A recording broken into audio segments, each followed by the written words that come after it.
Hi everyone, my name is Ali and I'm excited today to present to you my talk entitled Toward Inclusifying the Underrepresented Minority in STEM Education Research. So to begin my talk, I want to start with this quote from the former US Census Director Kenneth Pruitt, in which he states, "Not in recorded history has there been a nation so demographically complex. So it falls to us, the American citizens of the 21st century, to fashion from this diversity history's first world nation." One of the critical parts of this quote that I want to really emphasize is the fact that we, as citizens of the United States, are part of a demographically complex society. And part of that demographic complexity is the fact that our students come from a demographically complex set of backgrounds and lived experiences. What I want to focus on within that complexity is the term underrepresented minority, or URM, and try to unpack just how complex that term is and how we might need to now critique that term in a way that better reflects our students and their varied lived experiences and the diversity of life that they come from. So in order to do that, I think we're going to focus on three main questions to try to unpack that term, underrepresented minority, or URM. Those three questions are listed here. What are the problems with URM? Why do we need to, quote unquote, inclusify URM, a term I'll explain later, and how can we inclusify URM through actionable steps of improving our demographic data collection practices? So to get into that first question, what are the problems with URM? You may have used this term before. Your research might involve this term. It might be something you're measuring. You're asking students whether or not they fall into the URM category. And this is, a widespread practice within the undergraduate STEM education research. But what I want to really emphasize to begin with are the fact that there are definitely problems with URM from other scholars that have understood why URM might not necessarily be the best term in the world. So first and foremost, there's an association of diversity with racial heterogeneity, meaning that just because you have many different, let's say, races, you are officially diverse. There's great diversity. That association is rather one-dimensional, and that's supported by scholarly work by Limon and Tienda. Additionally, the URM label has been so far as, critiqued as a tool of oppression, even degrading and dehumanizing by other scholars. And importantly, the URM label, it undermines the expansive, what's called within group diversity that exists within the entire URM spectrum. So for example, the Latinx population or the Latin population has many, many subpopulations within it that are themselves very, very diverse, but are looped into this large aggregate monolithic URM category. And what I want to emphasize is that the term URM, or underrepresented minority, it's not alone.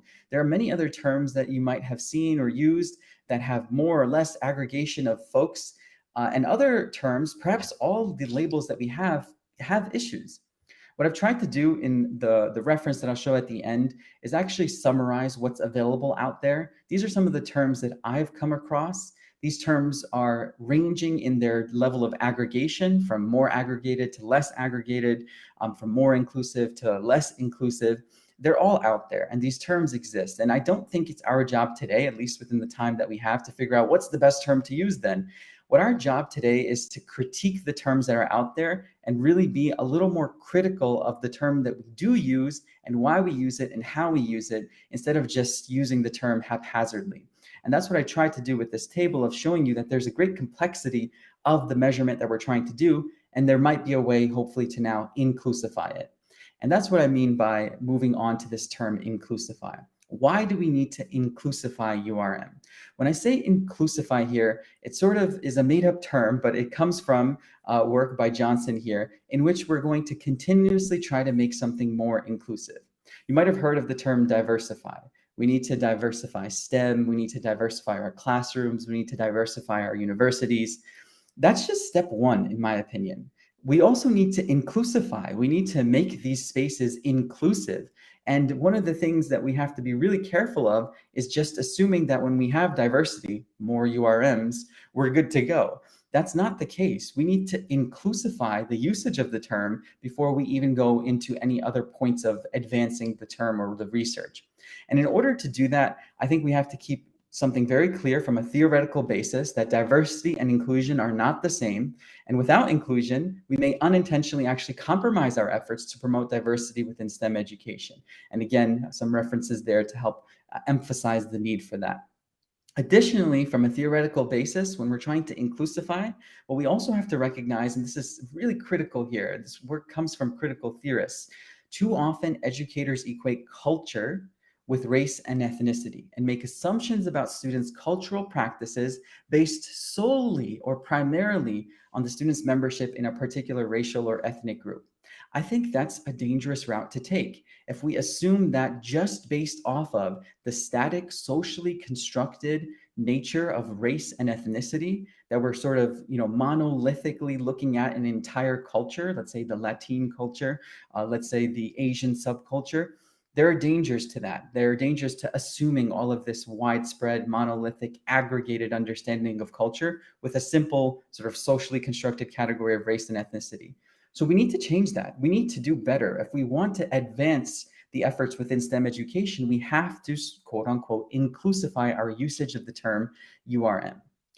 One of the main reasons I think we should do this actually comes from a response that I got when I posted my paper, the one that I'll reference at the end, about this idea of inclusifying URM. I have this reflection in there. I'll read it. This personal reflection makes me think about others who would fall into the same predicament, like the Syrian refugee student who ends up selecting white, or the Rohingya refugee student who selects Asian, both of whom, under our current system, would be terribly miscategorized as both overrepresented and part of a majority. How dangerous could that be to the overall outcomes that we're trying to improve?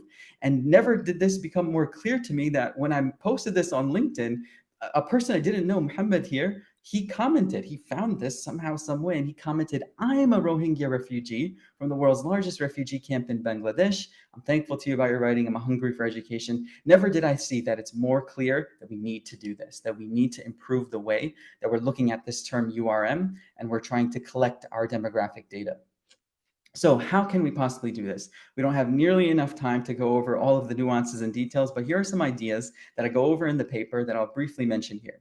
First and foremost, let's redefine URM. Other scholars have done this. Other scholars have inclusified it, have expanded the definition, have made the definition a little bit more critical. And if we're not going to, sort of choose a term, let's, instead of just redefining it, be very clear when we say URM, what we mean by it, why we're using it, what are the affordances, what are the nuances that are being assumed when we're using this term, sort of like a warning label, if you will.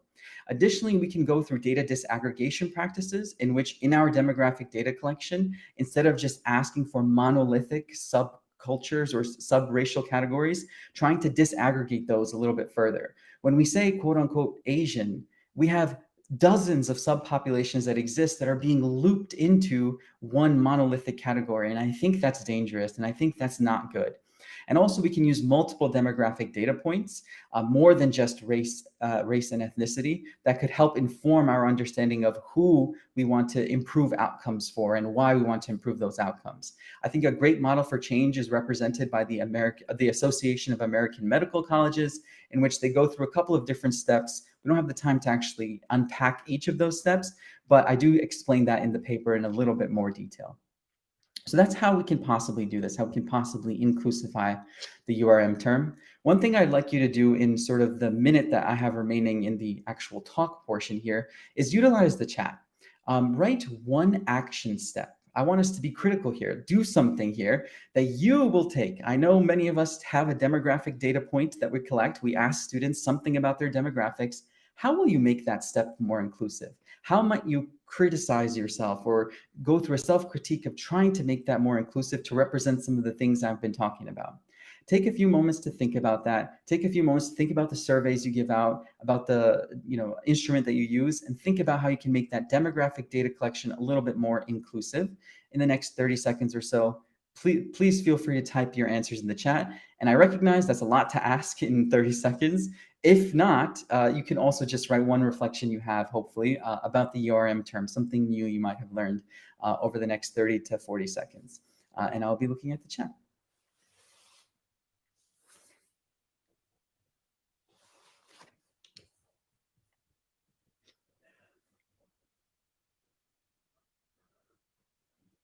Nice. I see prefer to self-describe. I think that's a great option. Yeah, leave it open-ended.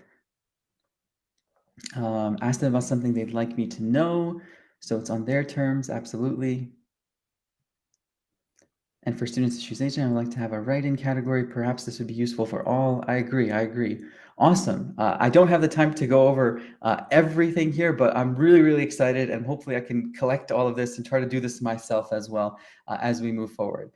So sort of to just round out this talk now, I want to give you 3 questions that we started with and the 3 takeaways I hope you have.